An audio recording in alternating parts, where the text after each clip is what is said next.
Good morning. It's Wednesday, so it's time for another Business Analysis Live. My name is Susan Moore. I'm the Community Engagement Manager at IIBA. And I'm Scott Bennett. I'm the Manager of Business Analysis here at the International Institute of Business Analysis. Today, we're going to be talking about leadership skills for business analysts. But just to be upfront with you, this is pre-recorded. We're not live. This is a little different from what we normally do, right, Susan? It is. We're trying something new. Also, it's the holidays, so schedules got a little complicated, and we're going to try this out, see how it goes today. So the way you can interact with us is we're going to play this in the live stream as you're watching it. Susan and I are each going to jump into the chat, and we're going to answer your questions as we go through in the chat. So in this recording today, we're going to talk about, as I said, leadership skills for business analysts, and we have a guest joining us. So the three of us are going to have a conversation on this topic.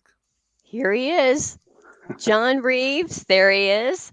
Here I John am. is a business. He's a lead business analyst, and he works for the city of Charlotte. And for those of you that don't know, I am also in Charlotte, North Carolina, here in the United States. So it's always nice to have somebody local come on. So, John, Sure. say hey. Tell us a little bit about yourself. Well, hello, everybody. My name's John Reeves, and I am in the Charlotte area, and I've been in business analysis for 25 years, and I'm excited to be talking about leadership today. Well, and not only do you talk about leadership, but you also write about leadership as well. So Right. you've contributed a number of articles to our Business Analysis magazine. So that's a quarterly magazine. I think, in fact, you had one in the fall edition, and you've got another one coming up in our first quarter edition in January. So, Right. so members, check your Business Analysis Live magazine, and you can get more information on John's thoughts about business analysis leadership. Thank you. That's great. And some people have different thoughts on leadership, and I think we're going to talk about several different thoughts in that area. One of them obviously is formal leadership. If you're a manager like John or myself, you're managing business analysts. But there's another area that you can lead without actually being a manager. So the concept is leading without authority. And let's talk about that a little bit, about what that means. So a BA doesn't have anyone reporting to them, but in a lot of business analysis roles, we do have leadership responsibilities of different forms, right? That's exactly right. And we have to deliver continually, and we have to rely on our interaction skills and leadership, our influence, our negotiating to make sure that we can tackle those challenges and provide that business value to our customers, Scott. Yeah, yeah. I think we were chatting a little bit about leadership before we got started today, and I think just my experience that it has been more common in my career that I have worked independently on projects, and so knowing how to lead myself was a really important skill that I needed to bring to the table. I might have somebody that was managing me, but they may not have always understood what I was doing, or they might have been a project manager. So I think it is one of those skill sets that if you are able to lead yourself and understand what you need to do and help informally lead projects, I think it is really one of those advanced skills that takes you to that next level of being a BA practitioner. Yeah, for sure. And where I've seen that in my career over the years, the more senior, typically, the more leadership skills you need to rely on. One of the largest projects I worked on where I had no authority over anyone, I had 5 BAs I was leading. And now that, I guess you could say, was a little bit of a formality in the role that I was the lead BA and they were working with me, but I wasn't directly managing them. So there are different, I guess, ways you can lead. If we talk about an individual not having anyone reporting to them, some of the leadership examples, let's just walk through a few to give people a feel for that. Facilitating a requirement solicitation session with multiple people could be an example of leadership, where you're bringing people into a room, you've got a common purpose, you're leading through the facilitating the discussion to get to a common purpose, getting to a goal at the end that you've got a deliverable. There's one example of leading without authority. What would you guys suggest as another? Yeah, I definitely think conflict management is a big one where you can get in there and exert your relationship building skills and negotiate as well. and also think as BAs we have to always be mindful of scope management. And I just think there's a myriad of ways that we can keep the project moving forward successfully using those leadership skills. I I think one of the uh, I don't know if there's a one word name for this, but being able to say no diplomatically. I think that is a particularly hard thing for BAs that may be working without some kind of leadership to have to take on that responsibility, because there are times when you have to say no or not now, or you've got to be able to let somebody down easily. And so, I think about having to do some of that background work and any of this leadership stuff that we're talking about. I think you have to have already done some of the important legwork to build trust. That's such a big one, and to have some credibility with the folks that you're working with, because without that, it's just you delivering bad news, and that makes you the person that they don't want to work with. So that's I think those for me are some of the things that I think are critical skills for leadership. Yeah, yeah, that's great. So for those of you who are watching this live, put your questions in the comments. Susan and I will be online answering those. For those of you listening to this as a podcast, you can reach out to us if you have suggestions or questions. You can email us at live@iiba.org. And if you're watching this on YouTube, certainly put comments in here about how you like the show. Some constructive feedback would be great. Any questions there, we answer your questions on YouTube as well. So let's move on to another topic that we were talking about. So again, if you're not a manager or leader of people, advocating for business analysis within your organization, what does that look like? Susan, why don't you kick off with this one? So for this one, I think of I think of actually a leader who was from the project management organization who saw a need for a business analysis practice within our organization, and I think she did a fantastic job first of understanding the language of business analysis, and she could articulate the value that it brought, and not just tell people the value, but she could actually show people the value in Mm, some of the projects that she had done, and it really made all the difference. She knew the people to talk to. She had built the relationships in the organization. She had, as I said, she had great examples that could show the cost to the organization, whether it was in earned revenue or risk reduced or whatever. And because of her, they were able to build a business analysis practice and business architecture practice as well, which was pretty advanced.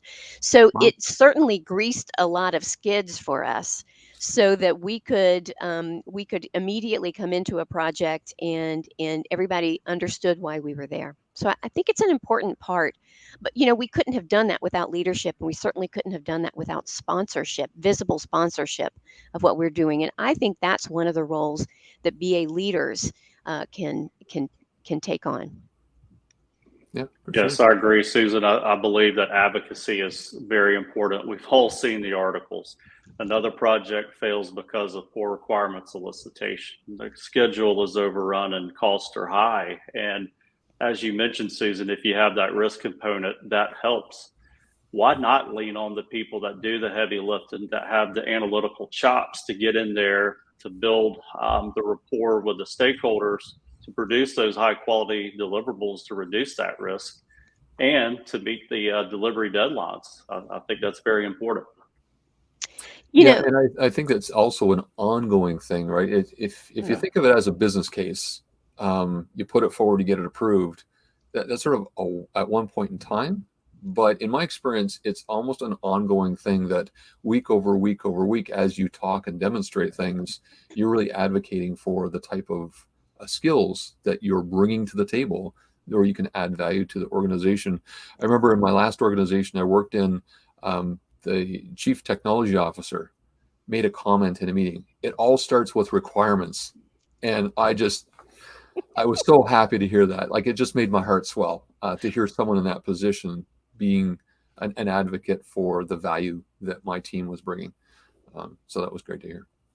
I think BAs by our very nature, we're helpers, we're detail-oriented people. We want to dive in and get the job done. I think sometimes when it comes to being advocates for our role, that can be hard for a lot of folks. So again, that's where having a person that is the leader that can advocate for you, they can do the hard work of whether it's playing politics or whatever in the organization that allows the people on their team to shine and do the things that make really good business analysis valuable in organizations. So I think there's that as well. Of course, if you don't have a leader, perhaps there is. In my case, there wasn't a BA manager. There was a really great project management leader who could do that for us. So it could be that you've got to find your advocate in the organization that may not necessarily have a BA title or even have done business analysis. Now, Yeah, and I've got another thought too on that topic. There's something called a community of practice, a COP, and that's where practitioners come together and they talk about how they do better at what they're doing. There's also a center of excellence, which is usually leadership driven, which is a center about standardization, that type of thing. In a community of practice, you also have the opportunity there when you pull together a number of BAs for some leadership. If 10 people get in a room and they just chat and there's no outcome, it's not really all that productive, but you can have natural leaders that come forward and want to organize and focus conversations. So that's another place that you can have leadership without authority. John, I know COPs are top of mind for you these days. You and I have Yes. been chatting about that. Tell us a little bit more about kind of where you're taking the community of practice with the city of Charlotte. I think it is of utmost importance to understand that, as Scott mentioned, an informal gathering. Start there. We work smarter, not harder, and we have to have each other as a sounding board and to come together to talk, to discuss our challenges, to empathize with one another is real important. And it's simple things like the templates, the tools, the know-how, and just being around with that networking and camaraderie that's super important. And that's something we're starting at the city of Charlotte and going to continue and extend that on the near future. Okay, so I've been dying to ask this question. So Scott and I come from, finance, insurance. I have never worked in a government entity, so I am really curious about business analysis for within a government. Can you tell us a Yeah. little bit about, how did the city of Charlotte decide they need a business analysis practice, and then how are you involved in the projects? Surprise, surprise. It's not very different from any other environment I've been in. I've been on the natural gas side within energy and utilities. However, I think more of the higher level governance, obviously, there's differences being a public servant. But when you roll up your sleeves at the end of the day, you look back at what you've worked on, it's the same core competencies and skills and things that you're doing. I think at the city they've realized because we're not just technology or just people focused. We bring together our passion for people, processes, and tools together, and because of that, we have to be more effective. Economy's not doing super great right now, but regardless of that, we have to be effective and we have to be efficient. And I believe that CIOs and technology folks understand that and the value that we bring to the organization now. Yeah, I hadn't actually thought about the kind of work that you might do, but I am guessing there's a lot of technology work. And is there also like other policy work that you get involved in? So as there's programs that the city rolls out and things like that, do you find yourself on that side as well? Mainly, it's within the energy and utility space. So it's Okay. kind of the capital budgeting process, the major needs that span from the revenue, back office, front office, maybe in the field. So that's kind of where majority of the work comes from, and that's where we can get our arms wrapped around it. And I went into it, full disclosure, thinking we might be, behind the curve, but everybody is is wanting to put their best foot forward and adopt the latest technology. And, we're challenged like any other organization with cybersecurity, non-functional requirements. Is our solution safe, secure, and locked down? Do we offer the functionality, and do we test it, and the whole 9 yards? So that's been kind of eye-opening for me. But yeah, it's a little bit different, but more of the same. Wow. Okay. Well, Yeah, that's yeah, Scott, did you have a question? yeah, I did. So, John, you and I both manage BAs. Right. I'm curious about how did you become a formal leader of business analysts? I like the banner that you put up at the beginning. For so many years, I did the lead BA roles, project after project after project, and it didn't matter if it was energy or utilities or IT focused internal stuff. You deliver enough over time, you start to see a pattern. And Susan, kind of to build on what you're saying, it's awareness. I became aware of who I was as a BA because there's so many flavors. And over time, you wear so many hats. You're also like a junior BA project manager. And over time, you start to figure out that, hey, I enjoy doing what I do, and I can be more effective through continual improvement. So, Scott, to answer your question, just over time, and then my move from Dallas to Charlotte allowed me to take on that formal advisory role and go through management training. Okay, great. Yeah. And fun fact, John is a brand new CBAP, just got Yes, certified. So high five. freshly minted. Thank you. We need to get you one of those big pictures that Scott has behind him, so you can put it on the wall behind you. And when you're in your That virtual is. meetings, you can have your CBAP sticker. I think that's more than just a sticker. I don't know where you get that from. Scott, did you make that? I had made it up from our graphic designer in-house. But John, I will send Nice. you a file and you can print it out, put it on your There wall. you go. I like it. Yeah. And Sean, you also mentioned, and actually this is in your bio that we print in the articles that you've contributed. Yes, ma'am. You're also certified through a management organization. Tell us about that organization. That's an unusual pairing of certifications because we BAs get, it's usually like business analysis and agile stuff or business process management, but I Right. don't see a lot of folks that are certified in management. Tell us about that. Yeah. Yeah. It's a certification through the American Management Association. It's their CPM, Certified Practitioner of Management. And it kind of takes, if you will, the underlying competencies the IIBA has defined, and it explodes that into a lot of formal training like you would get as a new manager at your organization. So it's the performance review piece to it, all the mechanics of it, your leadership, your financial management, your project management skills, your interaction skills, your emotional intelligence. It covers the full gamut of all those, what we call the underlying competencies.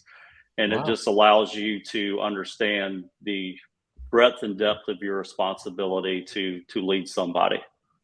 Wow. That sounds really interesting, John. I'm Yeah. on my third BA team right now, and I have never taken a leadership course in terms of how to be a manager or a BA manager. It's just been School of Hard Knocks, model the really good leaders that I really admire and Right. don't behave like the ones I don't like. Do the opposite of those guys, yeah. But it's interesting to Yeah. hear that there's actually a program for that. I'm going to check that out. That sounds really neat. Yeah. And to your point, Scott, experience is the best teacher. We all know that. Been there, done that. And you don't want to do things that cause you harm or angst. So I totally get it. Yeah, yeah. And I bet you see a lot of overlaps. I'm thinking about even just the knowledge areas that you were just talking about with your management certification, and there seem like some very natural overlaps in Yes. even some of the business analysis knowledge areas. Um, do you think your management certification has made you a better BA and vice versa? I like that. It's hard to know if it's the yin or yang That's to right. that. It does help because I'm the person that I like to study. I like to learn, think through things, pull it apart. We're all analytical here, but I think it has helped, yes. And going through the CBAP recently and reading articles and all that is just a continual feedback loop for me. Um, I know you and I talked about you getting prepared for this, and you said, "Oh, I'm doing this." I think it was the end of November, It was. and in my mind, I thought, "Are you just starting to study?" How? Okay, so now I'm going to switch topics again. How long did it take you to study for the CBAP? Because you passed it the Um, first time. That's amazing. well, the first time I went through, I took on the CCBA and I read the entire BA book front to back, every page. Good And job. I wasn't going to do that again, but a coworker of mine had some good training materials, so I would say several hours, but I didn't by any means, spend 3 or 4 weeks. Wow. So Okay. yeah, Well, So yeah. you had When your CCBA before your CBAP? right, right, Okay. So for okay. our listeners, there are three levels of certification with a core. There's ECBA, which is entry certificate, the CCBA, and then the CBAB. So John, having experience going through the CCBA, that would have helped you obviously understand the sure. terminology, because I think that's the most difficult part of our certifications is making sure you understand the terminology. Because if you mess that up, it really it's difficult. Yeah. It is, and just one comment to wrap that up. But I feel like the exam, there are exams out there where it's rote.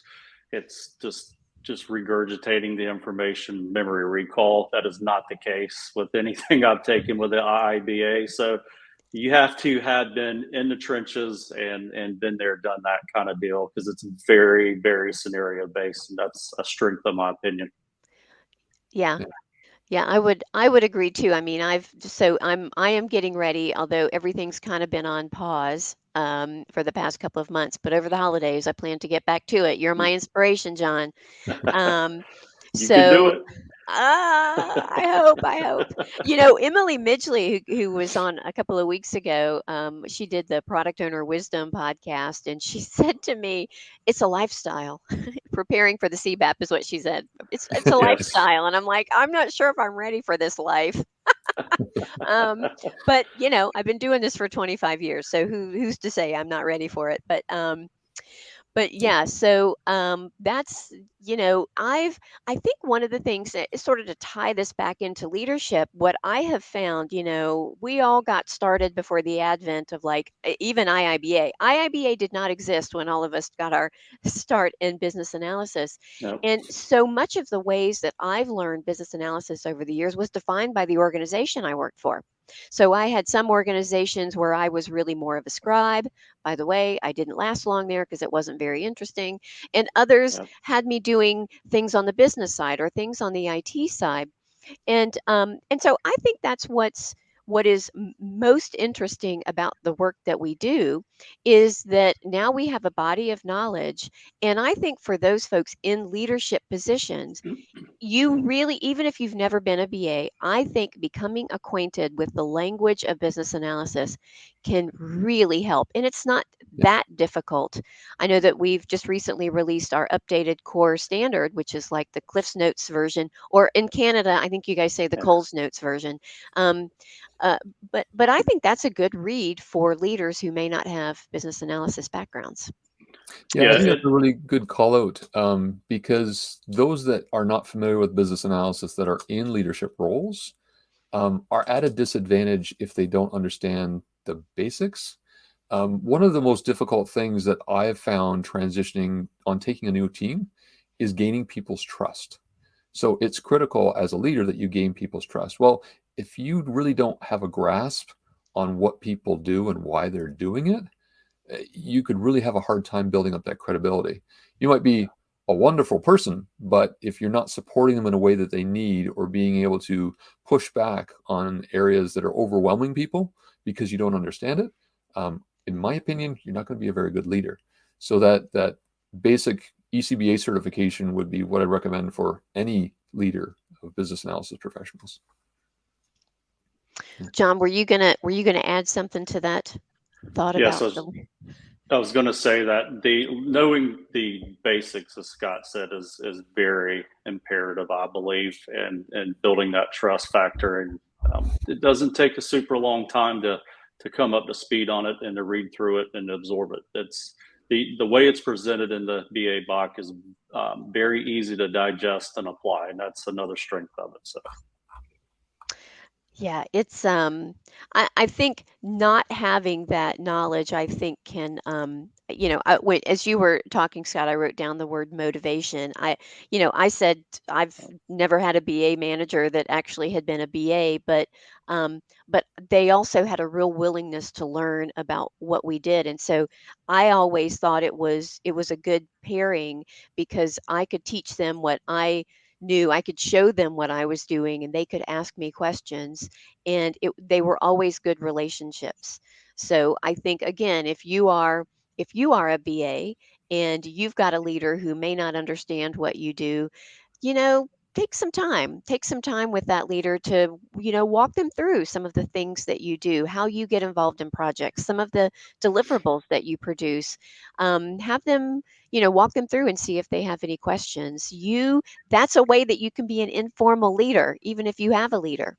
So something to think about. Yeah, that's right. I was thinking about exercises we used to do years ago. We would do peer walkthroughs of requirements documents. Mm. And it was interesting because you get, say, 10 BAs in a room, and everyone had to pre-read the requirements document and come in, and we'd talk about how you would tweak things or things that were unclear. It would help polish the product, but it would also help the less experienced BAs in the room learn about business analysis. That exercise in itself would be great for a leader who's new to sort of listen to the type of conversations. What are people debating about? What's important here? Clarity, all that type of thing. So another way to get them up to speed. Yeah. And that sounds like another one of those things that community of practices are really great at as well.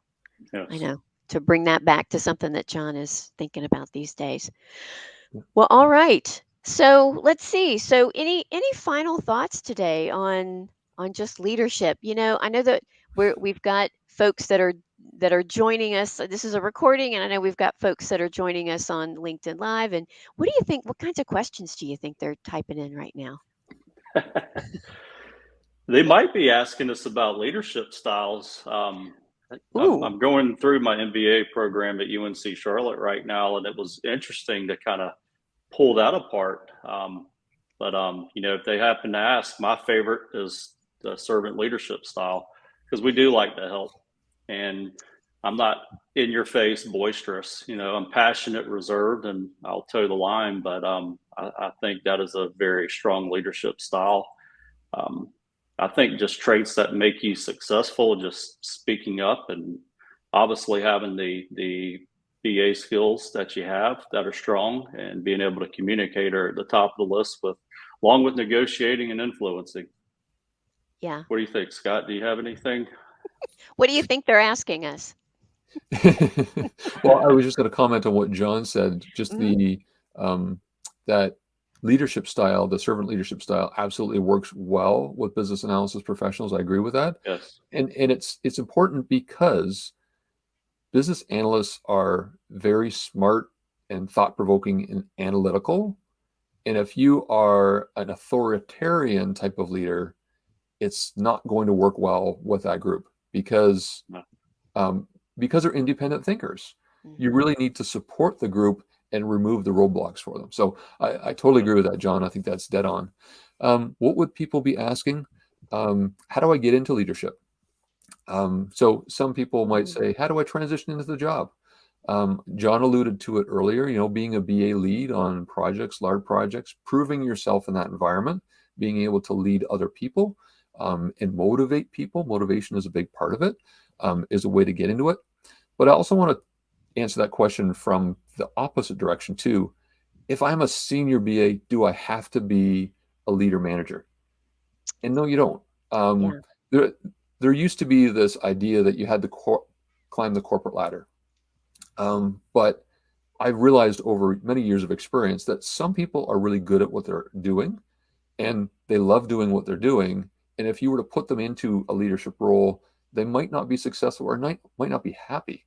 So just Yeah. because the role's there doesn't mean you have to aim for it. Do what you do best and do what makes you happy. You know what I think they're asking? I think they're asking, how do I work with a bad manager? We've Right? never had to deal with that before, right, Susan? Never. And that's, to go back to kind of what we started talking about at the top of today's broadcast, um, dealing with difficult personalities, that's a part of leadership. Yes. And you really have to find your style. It's hard when you are a direct report to this person, but again, you got to do that background work. So build the relationship, build trust. I sometimes it's hard, but find ways to get to know them socially so that they really understand who you are. So that Yeah. if you are dealing with someone that is hard to get along with, you can ease into difficult conversations. I have always said it's easy to get along with people that are easy to get along with. It is but I want the challenge. I want to work with people that are hard to get along with. And I know that sounds like a crazy thing to say, but just like so many of our soft skills, you can only improve them if you have practice. And so That's right. I always think about if I'm working with somebody that's a little bit difficult to work with, then it's a great opportunity for me to practice some of those skills. That's the only way you're going to get good at it. So that's what I think. Yeah. All righty. Well, John, I want to thank you. This has been a great conversation. Thank you It for has joining been. us today. Yeah. So Thoroughly look for enjoyed it. John's. Thank you. Yeah. And I hope you have a happy holiday. And of course, we're going to see you in our January edition of the Business Yeah. Analysis magazine. So you've got another great article. And folks, Thank he's you. really not kidding when he talks about being very detail oriented. His articles are very, I mean, if you want to know the inner workings on a particular leadership topic, these are the ones to read. They're really great. So thank you for your Thank you, contributions to our Susan. community as well. Thank you, All Scott. righty. And so, Scott, thank you too. And you have a happy holiday as well. Yeah. So we're going to see everybody back here in just couple of weeks, I guess 2 weeks, January 4th. We have another special guest, Yulia Kozarenko, and we're going to be talking with her about business analysis interview questions. So bring your questions about interviewing because we want to make sure that we get those answered. So again, 2 weeks from today, which will be January 4th, 10:30. Thank you everybody for joining us. If you enjoyed this video, please give it a thumbs up, and we'll leave another one right here for you to help you in your business analysis career. If you haven't subscribed to the IIBA YouTube channel yet, you can click over here and click on the bell icon to get notified every time we publish a brand new video.